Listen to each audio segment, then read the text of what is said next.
انا مطبخ توته. النهارده قلت بقى اعمل لكم وصفه حلوه قوي للناس الصحيه اللي هي عايزه حاجات بقى من غير سكر، من غير سمنه، من غير زيت، كمان تطلع معاكي مقرمشه وجميله، وتنفع تعمليها بسكر عادي وبسكر دايت.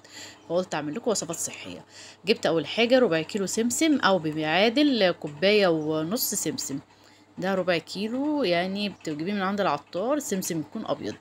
اهم حاجه في الوصفه ان السمسم يكون متنقي، ويكون ايه حباته كده حلوه، وتكون نضيف عشان خاطر هتعملي بيها الوصفه بكل سلاسه.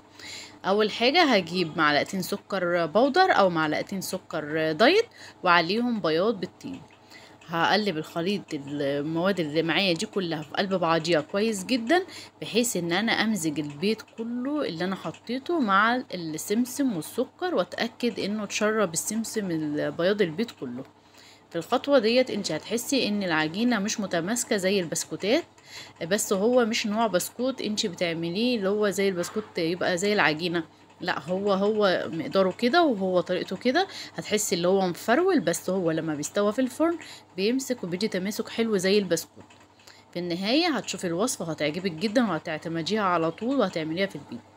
عندك بقى بولة ايس كريم، او عندك معلقتين كده زي بتوع الاكل ممكن تعملي بيهم. هتحطي الخليط دوت في قلب معلقة، وهتحطيها كده بالطريقة اللي انت شايفاها في صاج يكون ألمونيا.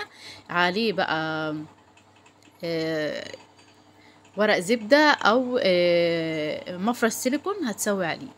اول حاجة هحط زي ما انتوا شفتوا كده، وهسويه زي ما انتوا شايفين، بحيث ان كل قطعة والتانية تطلع قد بعضيها، عشان التسوية في الفرن متحرقليش البسكوت.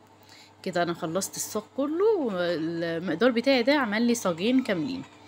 هدخل بقى الصاج ده الفرن على درجة حرارة 160 لمدة ربع ساعة أو 20 دقيقة على حسب الفرن بتاعتك.